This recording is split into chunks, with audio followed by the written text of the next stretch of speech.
Kita sebagai profesi sebagai perawat itu terkait dengan kode etik. Kita tidak boleh membeda-bedakan pasien berdasarkan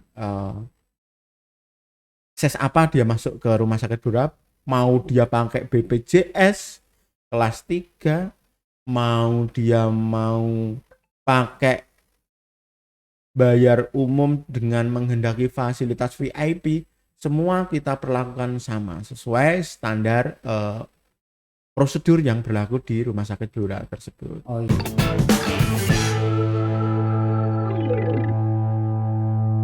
Assalamualaikum warahmatullahi wabarakatuh. Selamat siang Bapak Ibu pemirsa semuanya. Bagaimana kabarnya hari ini?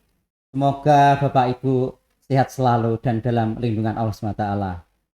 Kami ucapkan juga selamat siang kepada Pak Nanang. Selamat siang Mas Nugroho. Beliau selaku Kasih Keperawatan RSUD Blora.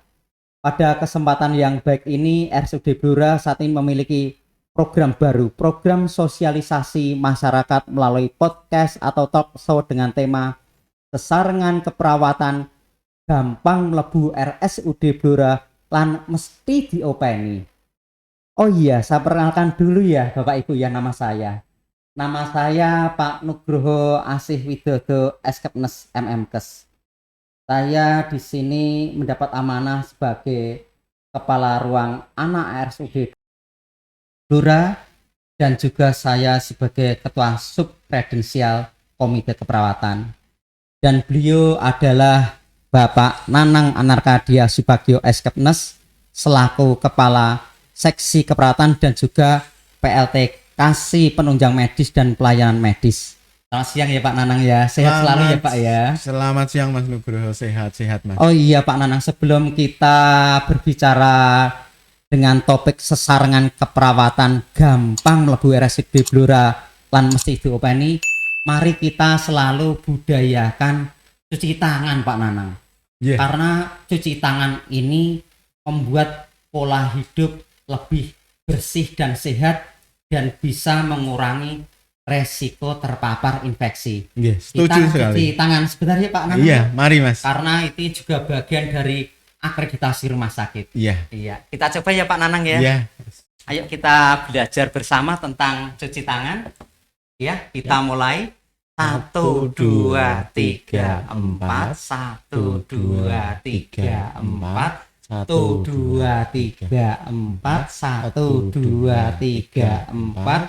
1, 2, 3, 4. 1, 2, 3, 4. 1, 2, 3, 4. 1, 2, 3, 4. 1, 2, 3, 4. Selesai. Bisa ya Pak Nanang ya? Bisa sekali Iya, Mas. pelatihan cuci tangan ini saya dapatkan waktu pelatihan IPCN di Rumah Sakit Harapan Kita Jakarta. Aduh, Jadi hebat sekali Mas Nuk. tidak sia-sia ilmu yang saya dapatkan dan kita bisa praktekkan dan aplikasikan dalam melayani pasien di rumah sakit. Saya kira masyarakat di Kabupaten Blora juga harus terbiasa pola cuci tangan baik dengan hand hygiene atau hand scrub seperti tadi untuk mencegah penularan. Oh iya, terima kasih Pak Nanang. Kemudian berkenaan dengan tema tadi Pak Nanang, bagaimana keperawatan di rumah sakit itu berubah di tengah image masyarakat yang kadang masih menanyakan masalah kesehatannya di luar kabupaten. Oh iya. Saya mau kilas balik sebentar nggih. Saya mulai kerja di RSU Blora tahun 97 Mas. Lulusan dari SPK Blora sebelah ini. Kemudian saya melanjutkan ke D3 kebetulan di Rumah Sakit Rembang. Dulu rumah sakit kita, Rumah Sakit Rembang, Rumah Sakit Pati masih sama-sama rumah sakit tipe C. Ex Karisidenan Pati yang tipe B dulu baru Rumah Sakit Kudus, yang lainnya sudah rumah sakit tipe C. Sekarang di tengah perlombaan kemajuan rumah sakit, kita tetap harus berubah untuk menjadi yang terbaik atau untuk mengejar ketertinggalan kita dengan rumah sakit sekitar. Oleh karena itu kita ingin berubah. Nah, perubahan itu bagaimana? Saya sangat mengidolakan sekali oleh Ki Hajar Dewantoro. Saya tahu ya, Mas Nugroho ini saya sudah kenal lama, di keluarganya latar belakangnya pendidik, oleh karena itu saya sangat mengidolakan. Demikian juga saya, ibu saya guru Mas, sama seperti Berarti ibu. kita ini sama-sama keluarga guru ya Mas Iya, ya.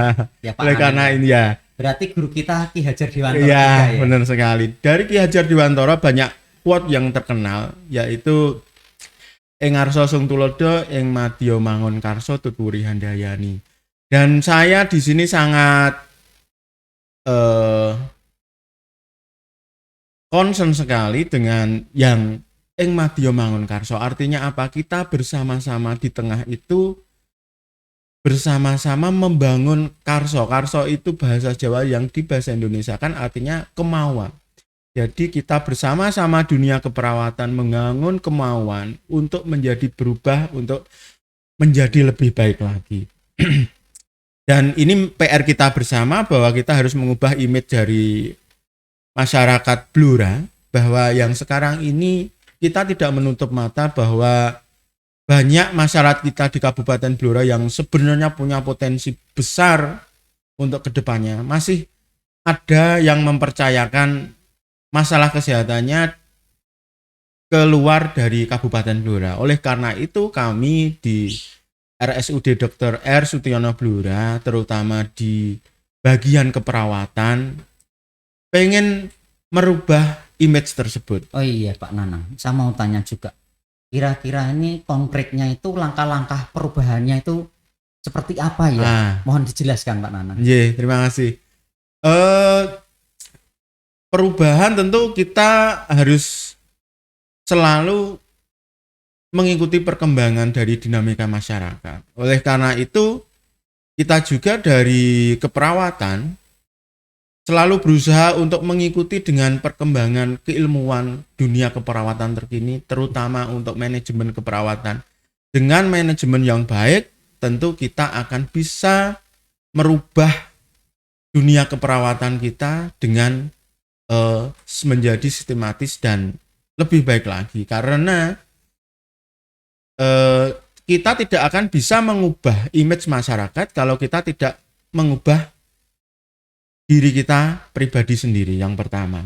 Oleh karena itu sekarang ini kalau kita membaca teori-teori tentang manajemen, ada quote terkenal dari Harold Kohn dan Heinz Wendit, itu profesor dari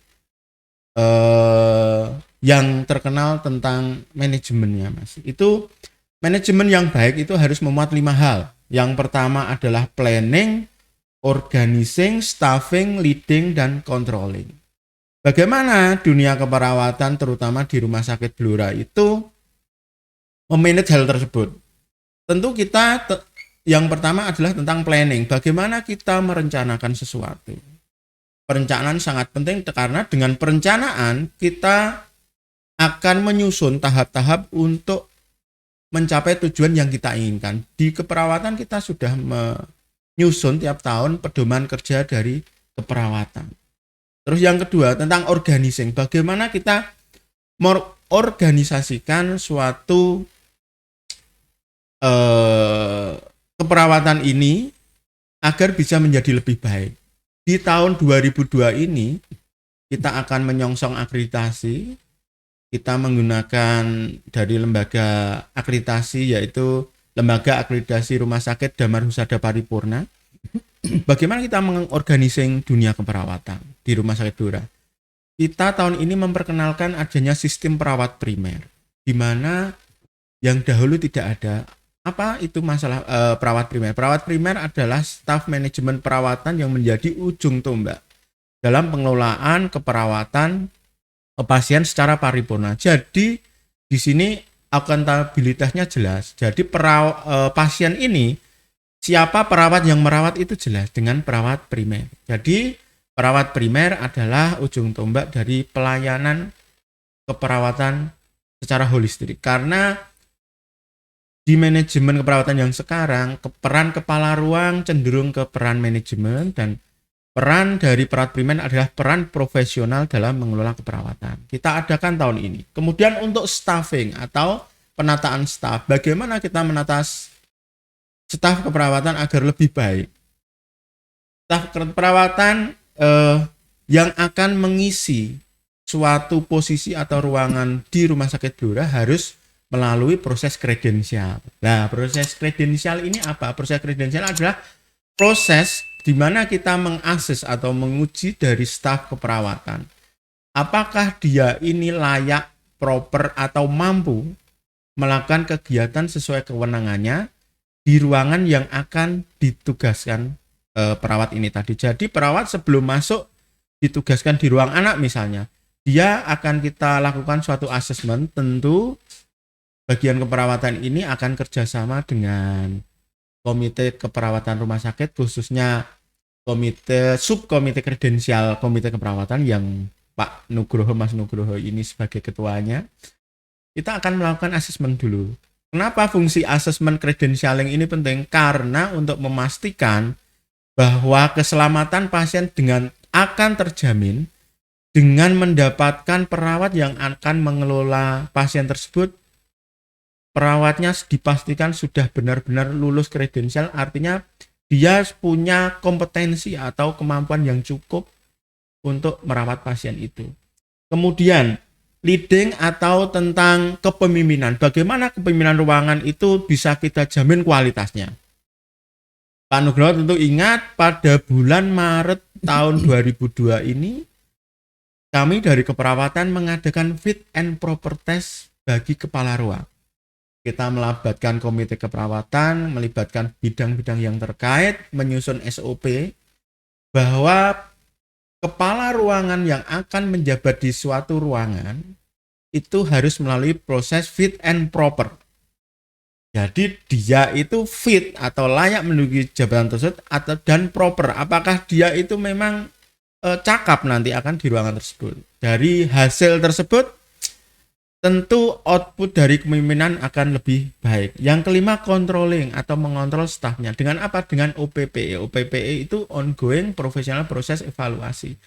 Jadi proses OPPE ini memastikan kita untuk mengevaluasi bagaimana kinerja rekan-rekan perawat di ruangan itu sesuai dengan standar yang kita tetapkan.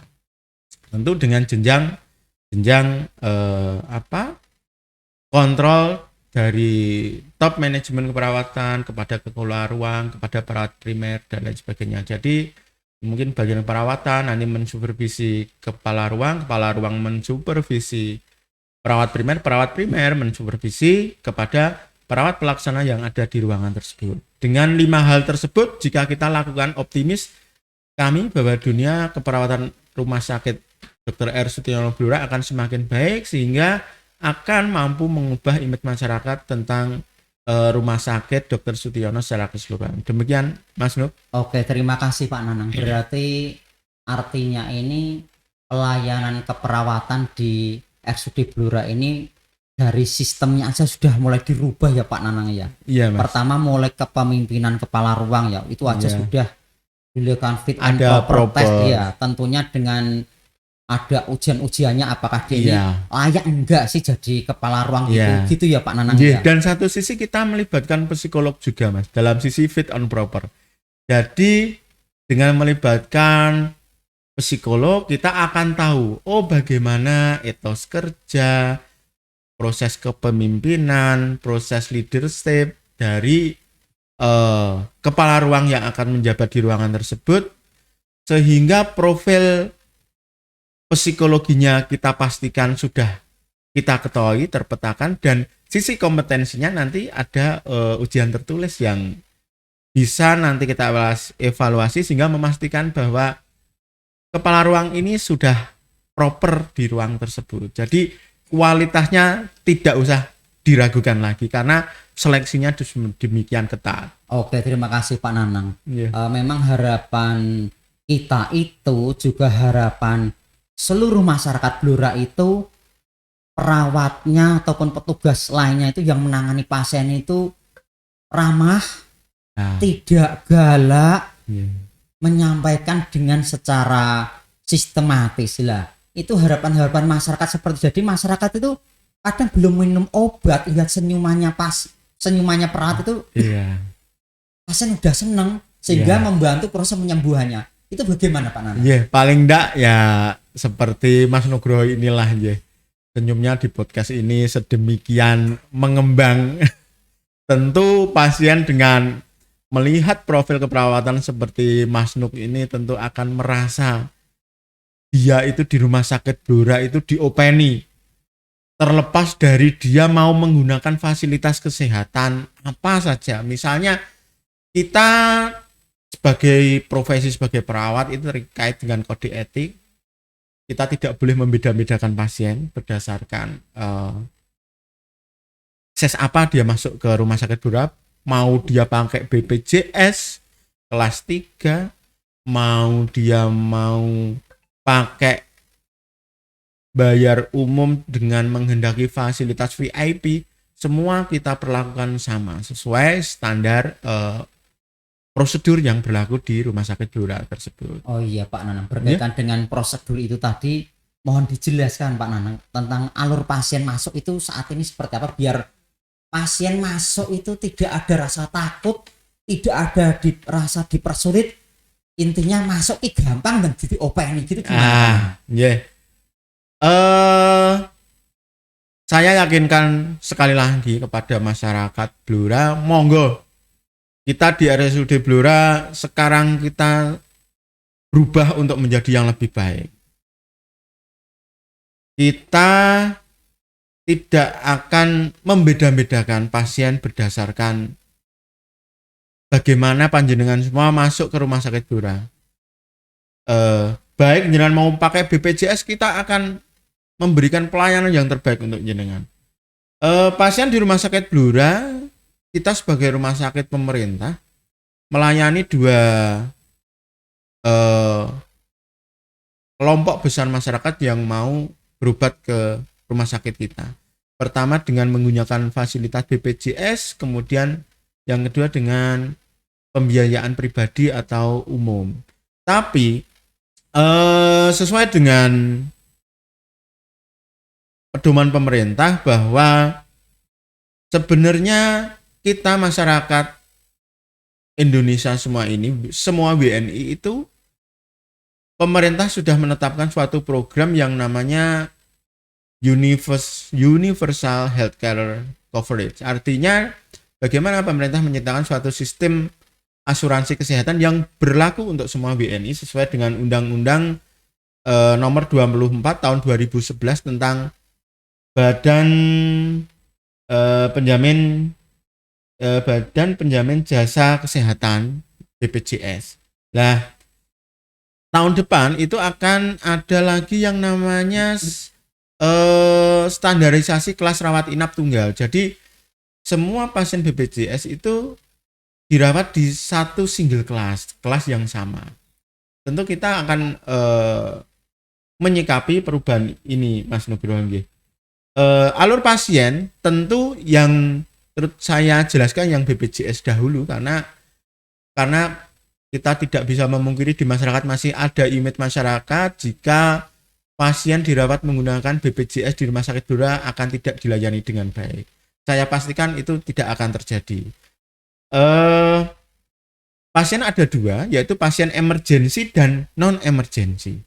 Pintu masuk kita pasien mau dirawat di rumah sakit itu ada dua. Yang emergensi atau pasien gawat darurat, masuknya itu di instalasi gawat darurat. Jika pasien untuk berobat dalam klasifikasi tidak gawat darurat, intinya misalnya dia memang ada keluhan kesehatan tapi tarafnya ringan, nanti masuknya lewat poliklinik umum. Lah, untuk BPJS, syarat untuk pasien emergensi yang masuk ke IGD itu kita tanpa ada rujukan dari FKTP atau fasilitas kesehatan tingkat pertama. Tidak ada, Mas. Jadi jika panjenengan Bapak Ibu masyarakat Kabupaten Blora gerah, sakit, dan klasifikasinya emergensi atau butuh pertolongan segera, monggo langsung saja masuk ke kami melalui instalasi gawat darurat. Tidak perlu ada rujukan dari puskesmas atau dokter keluarga atau apa. Langsung saja masuk, tinggal membawa kartu tanda penduduk atau kartu keluarga dan kartu BPJS-nya. Nah, Nanti setelah ada bisa diterbitkan SEP. Jika panjenengan Bapak Ibu mau masuk ke poliklinik karena kesehatannya terganggu tapi bukan kondisi yang gawat darurat, silahkan ke poliklinik. Tapi kalau ke poliklinik karena rumah sakit kami adalah bukan fasilitas tingkat pertama, berarti Bapak Ibu harus meminta rujukan dulu dari puskesmas atau dokter keluarga. Nanti kemudian monggo surat pengantar dari dokter keluarga atau puskesmas tersebut dibawa ke rumah sakit Blora. Nanti silahkan mendaftar di bagian pendaftaran rawat jalan yang letaknya di pintu utama masuk itu. Nanti yang perlu dibawa rujukan dari puskesmas, dokter keluarga, KTP dan KK atau fotokopi KTP KK, dan juga fotokopi kartu BPJS. Nanti akan kita layani. Nah, karena poliklinik kami sangat lengkap, kita punya poliklinik mulai dari kasus penyakit dalam yang pasiennya banyak, penyakit bedah, ortopedi, kita ada poli jantung, kita ada rehabilitasi medis juga ada, kita ada untuk terapi okupasi wicara ada, poli THT ada, telinga hidung tenggorokan, poli kesehatan jiwa juga ada, poli anak ada, poli umum ada, dan juga poli kebidanan kandungan juga ada. Kita punya dokter yang lengkap. Bahkan untuk beberapa dokter spesialis kita sudah punya 2 bahkan 3. Monggo akan kita layani. Perawat yang dinas di poliklinik kami pastikan soft skillnya akan selalu terjaga. Kepala ruangnya Bapak Agus Sunartono, orangnya sangat friendly sekali. Dengan perawat primernya Bu Anis. Bapak Ibu nanti silahkan untuk berobat di poliklinik kami, monggo, nanti kita akan layani dengan baik. Kalau Bapak Ibu dirawat di IGD, kepala ruangnya Bapak Eka Istiono dan perawat primernya Bapak Manut, itu nomor HP beliau berdua, Pak Manut, Pak Eka Istiono, itu sudah kita share di medsos kami. Silahkan dilihat di profil Instagram. Jika panjenengan semua mengalami kesulitan masuk baik di poliklinik ataupun di unit gawat darurat, silahkan menghubungi Bapak Kepala Ruang. Itu nomor HP-nya sudah kita share di medsos. Jika mungkin jenengan ada kendala, silahkan menghubungi. Atau kami pun dari bidang pelayanan sangat welcome sekali. Jika panjenengan semua mau masuk, kita akan selalu welcome dengan segala masukan atau segala kendala, kita siap untuk membantu. Di IGD kita juga sangat lengkap sekali, ambulan dengan spek 118, di dalamnya ada berbagai macam peralatan untuk keadaan gawat darurat kita punya. Jadi tidak usah khawatir dan selalu standby. Dan di UGD juga ruang triase ada, ruang tindakan ada. Nanti panjenengan datang akan dilakukan proses screening triase. Nanti di situ jenengan akan diarahkan sesuai dengan kegawatan, dan perawat yang kami yang tugas di IGD semuanya sudah pelatihan BTCLS, bahkan ada yang ACLS, Advanced Coronary Life Support. Jadi untuk memberikan bantuan hidup dasar dan bantuan lanjutan untuk kehidupan itu sangat-sangat ahli sekali mereka, karena yang dinas di UGD sesuai dengan credentialing juga tentu yang sudah berpengalaman dan sudah lama di situ. Oke, terima kasih Pak Nanang ya. Penjelasannya ini sangat lengkap ya, beragam fasilitas di ruangan-ruangan itu, artinya masyarakat ini bisa menggunakan dengan baik, itu menggunakan BPJS ataupun pasien umum ya. Juga termasuk tidak ada keraguan ya rekan-rekan dari puskesmas Kabupaten Blora ini kalau mau merujuk pasien ke RSUD Blora tentunya akan lebih mudah dimudahkan dan memberikan pelayanan terbaik gitu ya Pak Nanang ya. Injih, Pak Nugraha, oleh karena itu kemarin inisiatif kami bahwa teman-teman yang dari Puskesmas itu kita bagikan bahkan nomor kontak WA yang bisa jenengan hubungi, baik nomor dari Bapak Kepala Ruang di IGD dan perawat primernya itu kita share di media sosial kami. Jika juga kita share kepada rekan-rekan Puskesmas Jejaring RSUD Blora, sehingga diharapkan jika rekan-rekan dari jejaring Puskesmas atau masyarakat umum jika membutuhkan pertolongan, jika ada kendala, monggo silahkan dihubungi. Beliau berdua akan selalu dengan senang hati membantu. Dan itu salah satu wujud komitmen kami untuk bagaimana mempermudah akses masyarakat untuk masuk ke rumah sakit Blora. Jadi sesuai dengan moto kita itu bahwa gampang dirawat di RSUD Blora dan mesti diopeni. Jadi tidak ada lagi kata pasien diterlantarkan jika jenengan menggunakan fasilitas BPJS misalnya. Tidak ada lagi.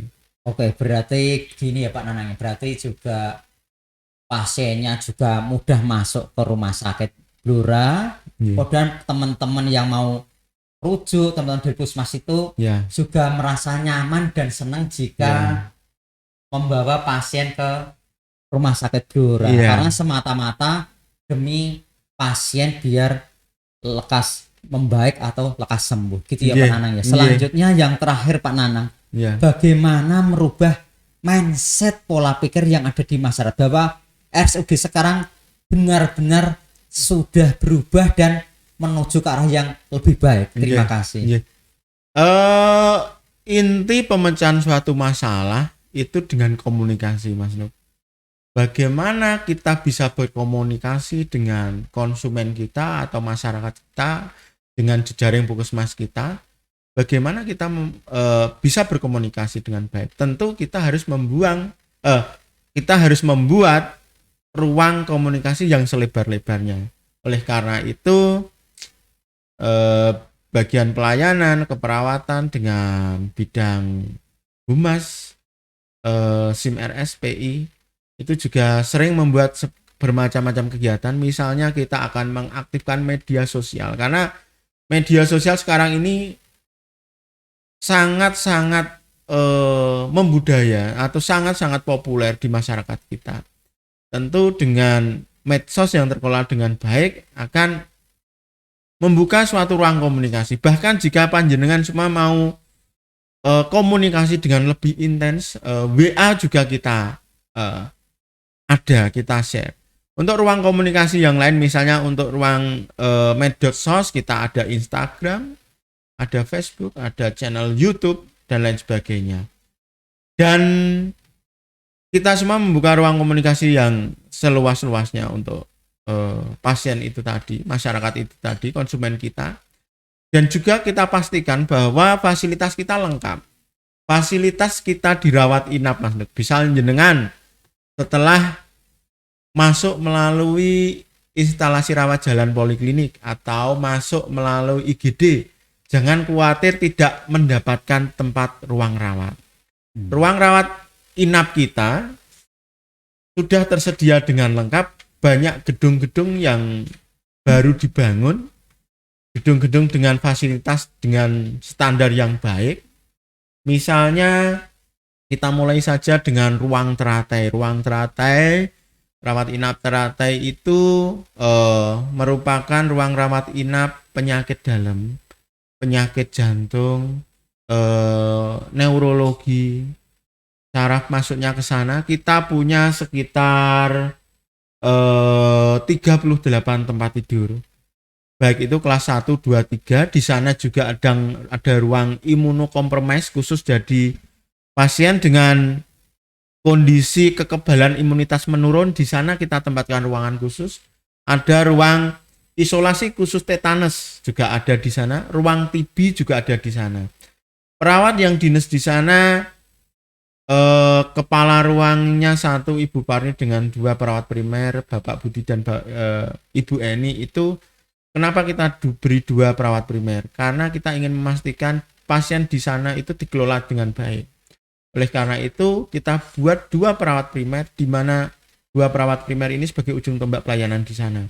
Kita perkenalkan lagi ruang flamboyan, di mana ruang flamboyan ini ruangan baru juga, gedungnya megah di bagian belakang, terdiri dari 2 lantai. Di sana menampung 48 tempat tidur. Kepala ruangnya Bapak Sugianto, perawat senior di sini, dengan 2 perawat primer juga, Bapak Budi dan Ibu Hani. Itu 2 lantai, jadi dengan 2 perawat primer, ada perawat primer yang mengelola pasien di atas dan di bawah, sehingga kita pastikan juga pasien akan tertangani dengan baik. Ruang flamboyan adalah ruang untuk penyakit bedah dan ortopedi. Jadi pasien setelah dilakukan tindakan operasi atau pasien dengan kasus-kasus bedah kita rawat di sana, kita pastikan jika pasien ada luka itu perawatan lukanya berjalan dengan baik, sterilnya itu terjaga, dan proses untuk perawatan lukanya juga akan minimal sekali terjadi infeksi. Nah, terus kita beralih lagi ke ruang kebidanan. Nah, ruang kebidanan juga untuk menurunkan angka kematian ibu dan bayi di Rumah Sakit Blora yang masih tinggi di Jawa Tengah. Kita sudah siapkan ruang di sana. Pak, bidannya juga banyak sekali. Karena di Rumah Sakit Blora ini bidannya sudah sangat-sangat cukup. Kalau dunia keperawatan memang saya akui kita selalu berusaha untuk meningkatkan 1-2, kita masih agak tenaganya itu ngepres atau kurang tenaganya itu pas ya. Tapi kalau untuk kebidanan ini saya pastikan tenaga bidannya sudah sesuai dengan standar banyak. Jadi Bapak Ibu monggo tidak usah khawatir untuk berobat di Rumah Sakit Blora, karena ruang kebidanan kami tenaganya sangat profesional. Di sana ada ruangan yang khusus untuk melakukan tindakan, kita bedakan, ada PK atau ruang bersalin itu ada 2, yang infeksi ada yang tidak, itu kita bedakan. Dan di sana juga ada ruangannya semuanya bersih, ber AC, nyaman sekali di ruang kebidanan. Di lantai atas di ruang Mas Nugroho sendiri, ruang anak sedemikian bagusnya di lantai 2, tapi jangan khawatir, fasilitas lift kita ada. Jadi Bapak Ibu semua kalau mau masuk ke ruang anak jangan takut, tidak perlu capek, tinggal naik lift, monggo. Di ruang anak juga bisa menampung sampai sekitar 34 pasien. Nah, di sana pun kelas 1, 2, 3 lengkap. Kelas 1-nya 1 kamar 1 pasien, lengkap dengan full AC. Nah, bagus sekali. Dan perawat di sana juga penerapan soft skillnya juga sangat baik. Terima kasih untuk Pak Nugroho yang sudah mengelola ruang anak dengan sedemikian baiknya. Terus kemudian saya perkenalkan lagi ada ruang isolasi. Oh iya, ruang isolasi Nusa Indah. Di sana ruang ini keistimewaannya adalah ruang untuk merawat pasien-pasien isolasi, di mana pasien yang dirawat di sana akan menularkan penyakitnya itu lewat udara, atau di istilah kesehatannya airborne disease. Di sana itu ruangannya khusus, di mana ruangan yang ada di pasien di ruang rawat isolasi itu tekanan atmosfernya negatif. Jadi ruang tersebut udaranya akan selalu tersedot keluar. Jadi tekanan negatif. Di mana kenapa harus diberlakukan ruang tekanan negatif? Karena penyakitnya menular melalui udara, sehingga jangan sampai udaranya itu terpolusi oleh penyakit sehingga langsung disedot dikeluarkan, sehingga tekanannya selalu negatif. Di sana pengelolanya Bapak Cipto Sijuarso dengan perawat primer Bapak Mundakir. Ruang ini sangat berjasa sekali saat kita ada pandemi COVID-19, di mana pasien COVID-19 kita rawat di sana. Alhamdulillah mulai akhir-akhir ini sudah agak menurun prevalensi dari pasien COVID. Ini belum lagi saya kenalkan. Di tempat kami ada juga ruang untuk hemodialisa, di mana ada 11 alat. Tahun ini kita membangun ruang hemodialisa lagi karena tahun depan kita merencanakan ada 9 alat lagi yang datang, sehingga kita akan bisa melayani pasiennya untuk cuci darah dengan kasus gagal ginjal itu semakin banyak. Tahun ini kita renovasi gedung baru dengan perawat juga yang di sana itu sudah pelatihan hemodialisa. Lama pelatihannya sekitar 4 bulan di Jogja. Jadi kita pastikan di sana perawatnya sudah sangat profesional sekali dengan kegiatan hemodialisa ini. Jadi monggo Bapak Ibu, jika ada keluhan terkait dengan hemodialisa, kami siap menangani. Di sebelahnya ada lagi ruang ICU. Nah, ruang ICU ini ruang intensive care unit khusus untuk merawat pasien-pasien di area kritis. Jika suatu penyakitnya sudah berat, maka akan kita masukkan ke ruang intensive care, di mana ruang tersebut memang ruang khusus. Jadi pengunjung yang mau membesuk jika juga kita atur, karena memang ruang untuk perawat pasien kritis, jadi perlu pemantauan yang sangat ketat. Di sana alatnya lengkap sekali. Kita punya 8 ventilator atau alat bantu nafas untuk pasien yang gagal nafas. Ada untuk pemantauan asam basa juga kita punya. Untuk ruangannya setiap pasien ada monitor, sehingga perawat tiap jam bahkan setengah jam itu mencatat perkembangan dari pasiennya.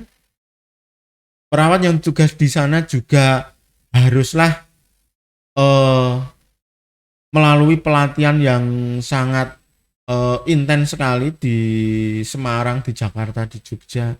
Pelatihannya selama 3 bulan dengan seleksi yang ketat. Jadi perawat kami sudah sangat ahli di sana. Kita punya ruang IBS. Nah, tahun ini juga kita membangun 3 ruang kamar IBS baru, di mana pasien yang memerlukan tindakan pembedahan juga akan kita tangani dengan baik. Kita kebetulan ada dokter bedah 2 orang yang sudah sangat berpengalaman juga. Adalah belum lagi ruang VIP. Ruang VIP kita ada 15 tempat tidur, ruangnya sangat bagus. Memang ini untuk merawat pasien-pasien yang membutuhkan pelayanan yang baik. Di sana di ruang VIP, tentu karena VIP very important person, satu ruang terdiri satu kamar itu hanya dirawat untuk 1 orang. Fasilitasnya lengkap untuk kenyamanan pasien, ada TV, ada sofa, full AC. Perawatnya juga yang di sana juga harus menerapkan soft skill dengan baik, dan dengan masih banyak ruang-ruang yang belum bisa kami sebutkan satu persatu.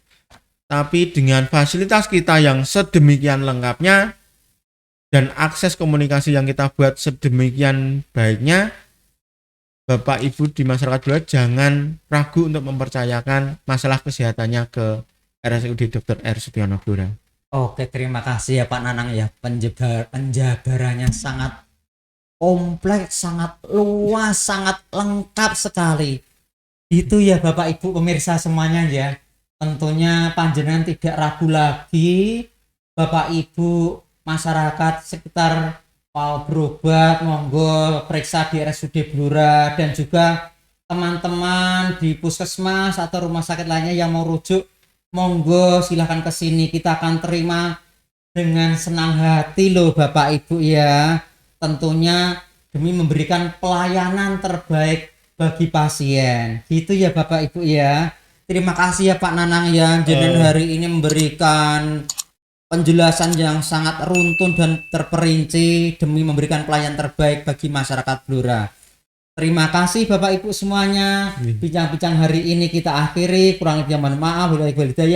Wassalamualaikum warahmatullahi wabarakatuh. Waalaikumsalam warahmatullahi wabarakatuh.